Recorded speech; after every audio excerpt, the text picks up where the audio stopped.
Este não é um livro de história, é um livro sobre história. Meu queridíssimo da vez, Marcados, do Jason Reynolds. E eu já tinha falado do Jason Reynolds aqui com um livro que ele tem chamado Aqui Pra Baixo, que é Poesia em Prosa.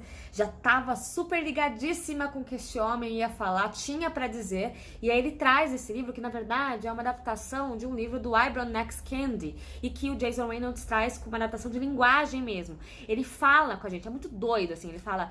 Meu, tá ligado? Isso aconteceu, você entendeu? É porque era taxado de louco. Pera aí que eu vou te explicar, olha essa nota. Olha, eu vou falar aqui do Martin Luther King. Sabe quem foi esse cara? Tipo, é assim que ele fala. E ele já começa dizendo que ele escreveu esse livro com a TV ligada, com o rádio ligado, com o celular ligado, com a internet ligada e com a raiva ligada. Porque pra você ser de um país antirracista, pra você ser antirracista, você precisa conhecer a sua história. E precisa conhecer a história do seu país, né? Este é um livro sobre o aqui e o agora, né? Então ele começa lá de 1412, que é assim que ele começa a descrição, de um príncipe Henrique, porque sempre tem um príncipe Henrique, e que foi feito um livro, um cara fez um livro sobre ele, e para justificar as caçadas do povo negro da África para escravizar, como se eles fossem animais selvagens e merecessem esse tipo de tratamento, né?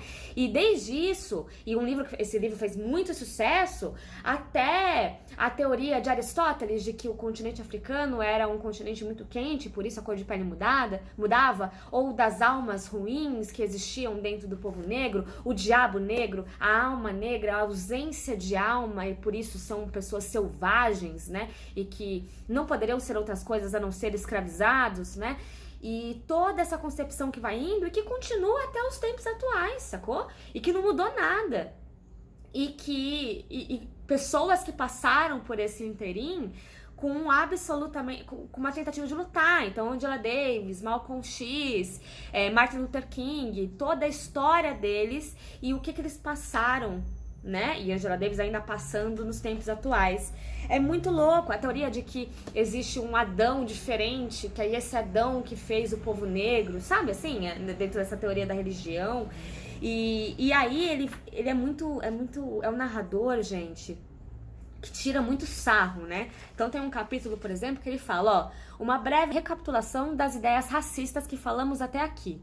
1. Os africanos são selvagens porque a África é quente e o clima extremo os fez assim. 2. Os africanos são selvagens porque foram amaldiçoados por causa de Cã, segundo a Bíblia. 3. Os africanos são selvagens porque foram criados como uma espécie totalmente diferente. 4. Os africanos são selvagens porque há uma hierarquia humana natural e eles estão no fim da fila. 5. Os africanos são selvagens porque escuro significa burro e mau, enquanto claro significa inteligente e branco.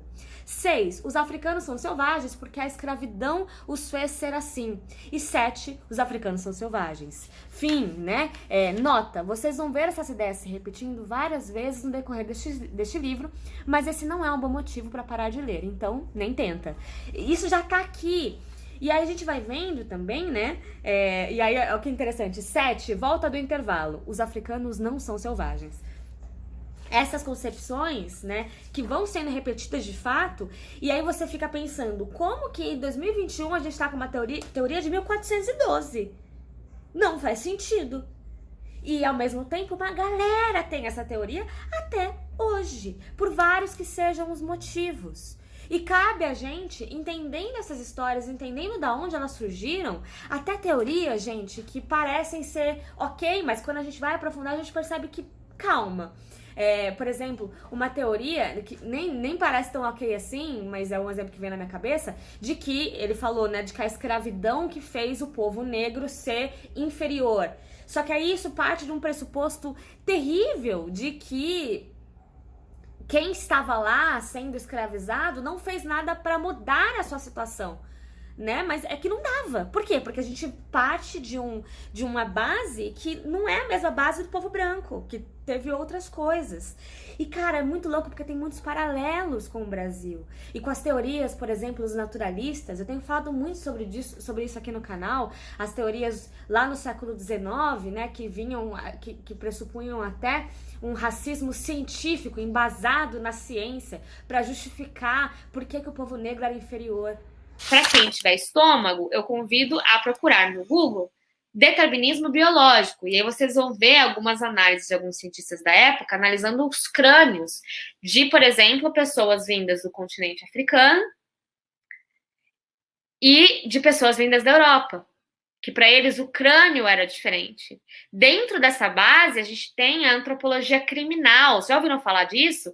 Que é um cientista muito louco, muito maluco, que teve a ideia de que você já conseguia ver quem era criminoso, alguém que tinha potencial de crime, de cometer um crime, através de seus fatores genéticos, através do formato do seu crânio, do tamanho da sua testa, do tamanho do seu nariz e do tamanho dos seus lábios. Preciso falar mais? Aqui no Brasil, mais precisamente, porque que o povo negro era preguiçoso, porque é isso que eles imaginavam, porque, né, depois da abolição da escravatura, aqui no Brasil, inclusive hoje, eu estou gravando este vídeo no dia que se comemora essa abolição, que a gente sabe que não foi nada exato, que não foi assim que aconteceu, né, que só foi uma coisinha na Princesa Isabel lá dando tchauzinho pra galera, e que deixou o povo negro a Deus dará. Ninguém queria mais, ninguém queria pagar por um serviço que antes tinha de graça e já os considerava inferior. E o que acontecia? Esse povo que era jogado mais à margem para passar fome, sofrer com as doenças mais bizarras, mais terríveis e com promessas que não foram cumpridas. Porque senão, como de fato aconteceu, é feita a Lei Áurea, os escravizados são libertados sem nada, e o que vão fazer no dia após? No day after, no dia 14 de maio, sem terra, sem saber, separado da família, sem renda.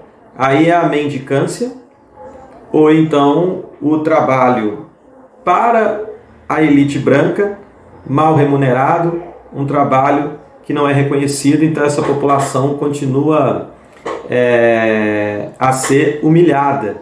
Então, de fato, a Lei Áurea aboliu a escravidão juridicamente, mas ela não aboliu as relações escravistas de trabalho. Porque os ex-escravos, para fugir, por exemplo, da marginalidade, vão trabalhar em condições muito precárias, em condições análogas à escravidão.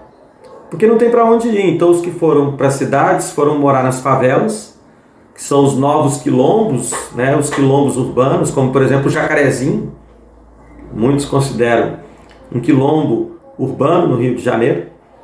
Muitos vão para a mendicância, sem renda, sem terra, sem moradia. E claro que muitos também vão para a criminalidade. E para o trabalho informal. Aí esses trabalhadores como pedreiros, faxineiros, faxineiras, lavadeiras, empregadas domésticas, pintores e por aí vai, eles serão mal remunerados, mas não por uma questão de meritocracia, é por uma questão de racismo. Você imagina no 14 de maio de 1888, um dia após a Lei Áurea, um ex-escravo prestando um serviço para um branco na cidade do Rio de Janeiro.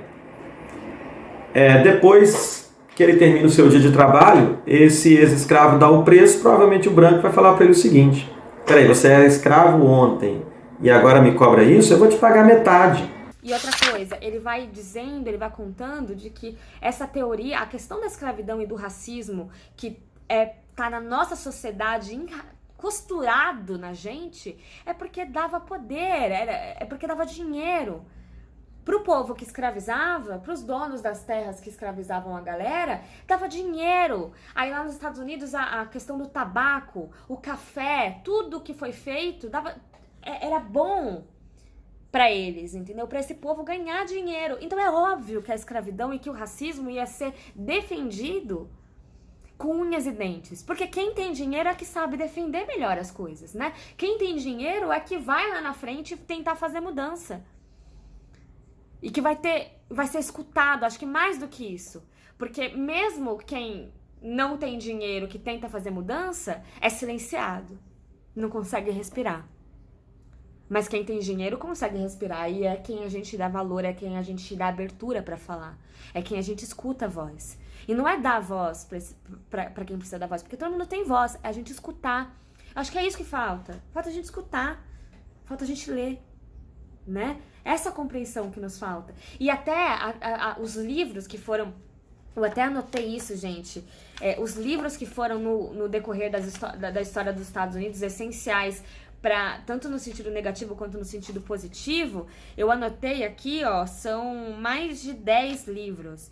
Então a gente tem A Cabana do Pai Tomás, uns mais conhecidos, O Sol é para Todas, e até Tarzan, que também serviu como essa base do selvagem, sabe? O livro do Martin Luther King, o livro da Angela Davis, Planeta dos Macacos, porque esse medo também do povo negro tomar conta, porque é isso, boa parte também do racismo e desse racismo estruturado num valor científico da ciência, que é balela, e que defende teorias como a eugenia, né, que o povo tem que ficar mais branco, ser embranquiçado para que o país vá para frente. Isso aconteceu muito aqui, nazismo, né, todas essas teorias, elas são embasadas também com medo, porque o medo de o que essa galera que foi a vida toda botada para baixo, o que eles são capazes de fazer. I did not start this war. All of human history has led to this moment. It will be a planet of apes. Bom, e aí aproveitando para finalizar esse vídeo com o agradecimento de Jason Reynolds, falando sobre essa nossa geração de agora, que tá tentando fazer um movimento, e quando eu falo geração, não é idade, é o momento que a gente tá vivendo agora, e que eu chamo carinhosamente de minha bolha, que é tão delicioso andar nas minhas redes sociais, passar nas minhas redes sociais e só ver gente que tem o mesmo pensamento. Mas enfim, né, essa sensibilidade que é jogada inclusive como uma coisa ruim da nossa geração, e que o Jason Reynolds deixa claro dizendo: a sensibilidade de vocês é usada como um insulto, como forma de desprezo. O desejo de vocês por um mundo mais justo é visto como fraqueza. O que aprendi foi que sua raiva é universal porque o mundo agora está na palma na mão de vocês. Vocês têm a habilidade de se teletransportar, de explorar uma zona de guerra ou um assassinato na tela, de testemunhar protestos e revoluções de culturas que não são suas, mas que compartilham da sua frustração, da sua recusa, do seu medo. Mas preciso alertar vocês: passar páginas nunca vai ser suficiente. Repostar nunca vai ser suficiente. Fazer hashtags nunca vai ser suficiente, porque o ódio tem formas de nos convencer de que um amor pela metade é um amor inteiro. O que eu quero dizer com isso é que nós, todos nós, temos que lutar contra a performance e nos voltarmos para a participação.